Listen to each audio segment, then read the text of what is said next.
Good morning, everybody.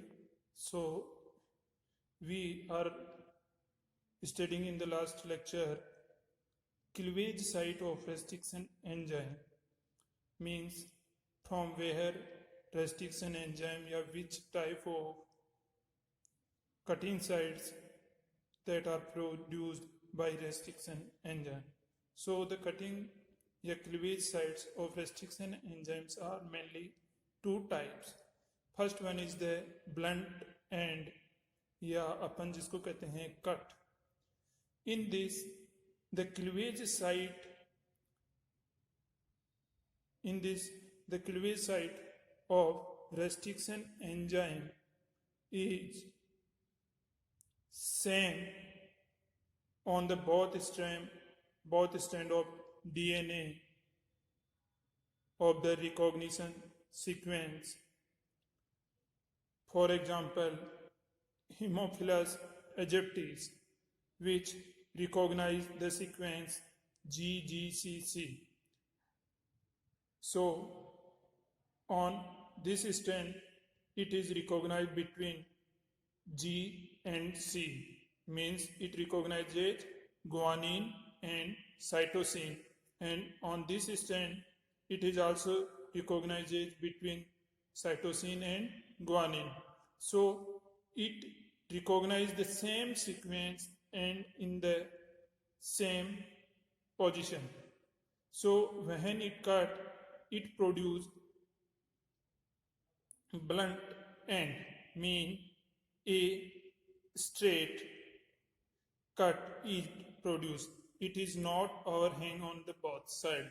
Means एक straight line बनेगी, यहाँ पे आपका जीजी और सीसी, इधर भी आपका जीजी और सीसी, एक स्ट्रेट लाइन बनेगी. इसको बोलते हैं ब्लंट एंड या ब्लंट कट. सेकंड होता है स्टेगर्ड एंड्स या स्टिकी एंड, या जिसको एक नाम और कहते हैं cohesive and. In this situation restriction enzymes cut in a such type of symmetry that they possess a overhang on the both strands of DNA. You see here that in this strand it recognizes from the 5' end between guanine and adenosine, and on another strand it recognizes from guanine and adenosine, but not from the exact straight line. It is the like this. This is the one strand of DNA, and this one is the another strand. So in this strand it is recognized from this situation, this side, and in this strand it recognizes from this side. So when it cut from this side, a such type of overhang is produced on both strands of DNA.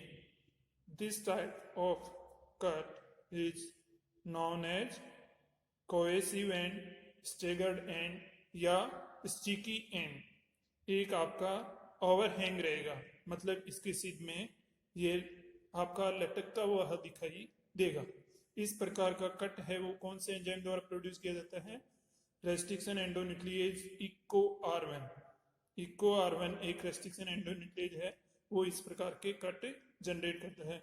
जबकि आपका Haemophilus एजिप्टिस से isolate किया हुआ HAE third restriction endonuclease है, वो कौन से cut generate करता है? Blunt and. So these two are two different types of cleavage sites or restriction enzyme. Now we will discuss about isoscizomers. That what is isocyzomer?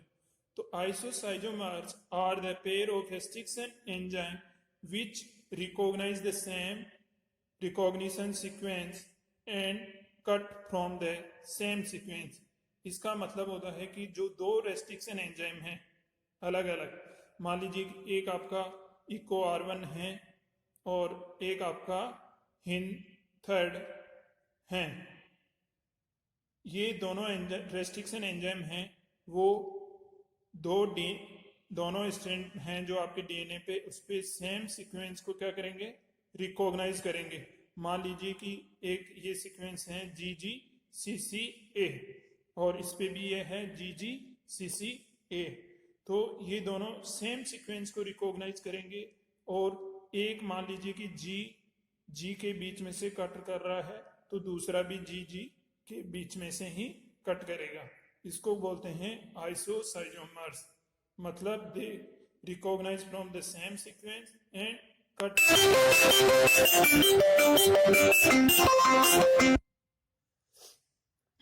Second one is neosizomers. These are the restriction enzyme which recognize same sequence but cut it differently. Means दो restriction enzyme हैं, वो recognise तो same sequence करेंगे। मान लीजिए कि यही कोई GGCCA सीक्वेंस है, उसको ये सीक्वेंस तो दोनों की सेम होगी, लेकिन मान लीजिए कि एक आपका G और G न्यूक्लियोटाइड के बीच में से कट बना रहा है, तो दूसरा आपका कट बनाएगा G और C के बीच में से। मतलब they recognise the same sequence but cut from the different sequence या from the different side,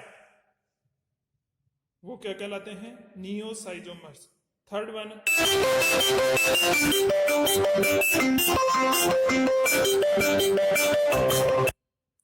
one is isocodomers, which recognize the different sequence but cut from the same side. Means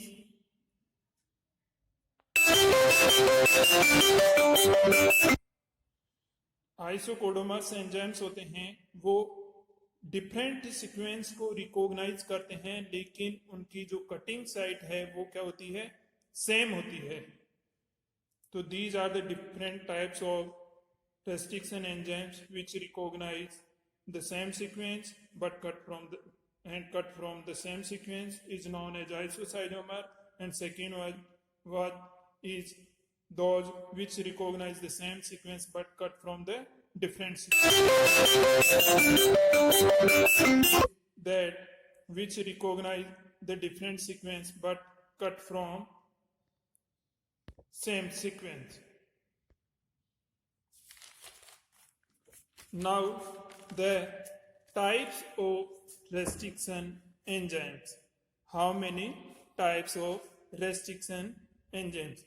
So mainly there are three different types of restriction enzyme, in which first is type first.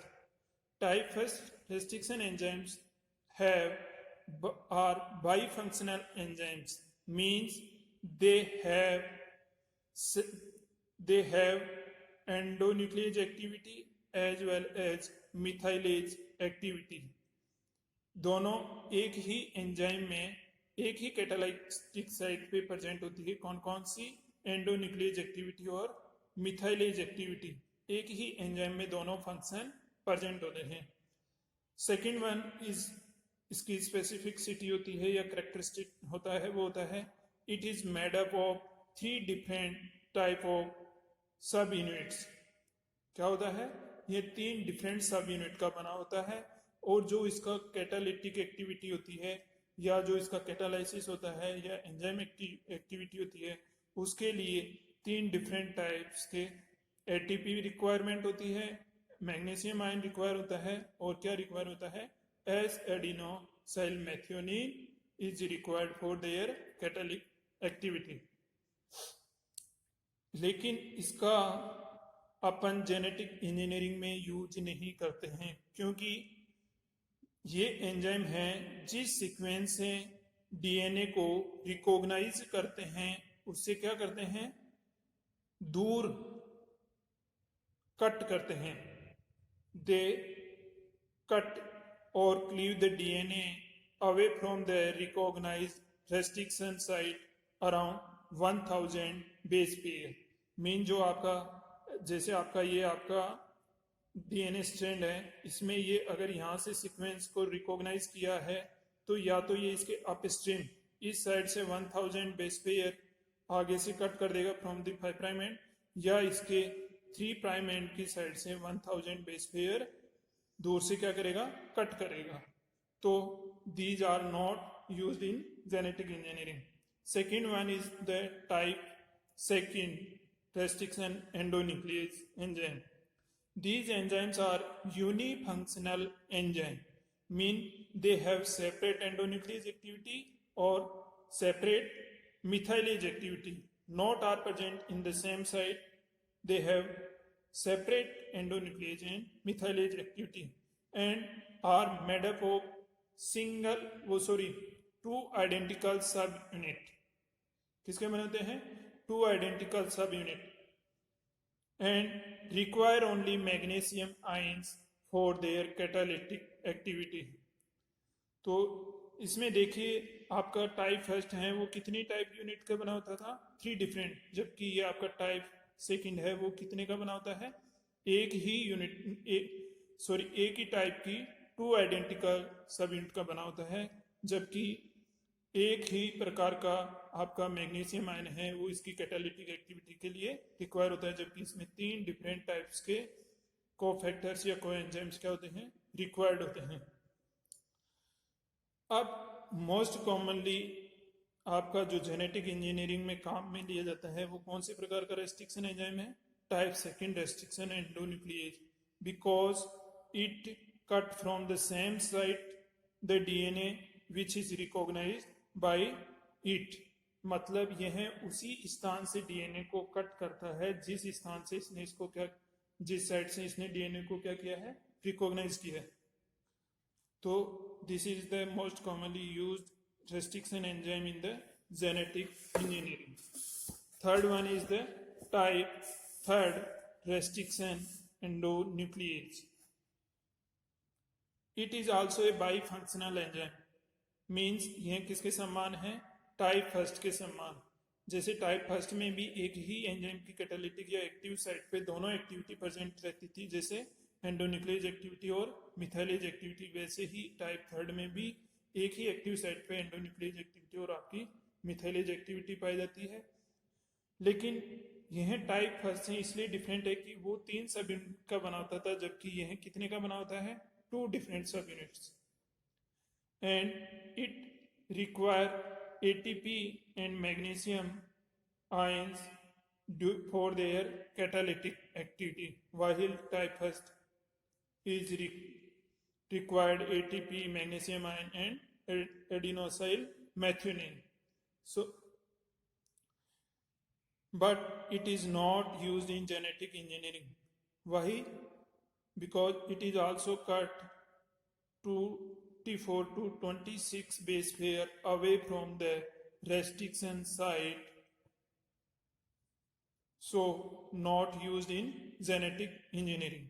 ये भी क्या होता है कि जो इसने ये sequence जैसे रिकॉग्नाइज किया है, तो इसने यहाँ से सीक्वेंस रिकॉग्नाइज किया है या यहाँ से किया है इस वाले स्ट्रैंड में, तो इस जो सीक्वेंस रिकॉग्नाइज की है इससे या तो इधर जो आपका ये 5 प्राइम एंड होता है, ये 3 प्राइम एंड होता है, इधर ये 5 प्राइम एंड और ये 3 प्राइम एंड, तो जो आपका 3 प्राइम एंड होता है उस वाली साइड से कट करता है कितने base pair, 24 to 26 base pairs away from the recognition side toward the 3 prime and. जो 3 प्राइम एंड होगा उसकी साइड में कट करेगा कितने बेस पेयर दूर से, 24 से 26 बेस पेयर दूर से, और इस वाले में भी ये 3 प्राइम एंड की ओर कट करेगा 24 से 26 बेस पेयर दूर से. So these are 3 different types of restriction enzyme. Now in next lecture we will study about what is the restriction modification system and what is the star activity of restriction enzyme, and after that we will discuss about the remaining enzymes which are used in the genetic engineering.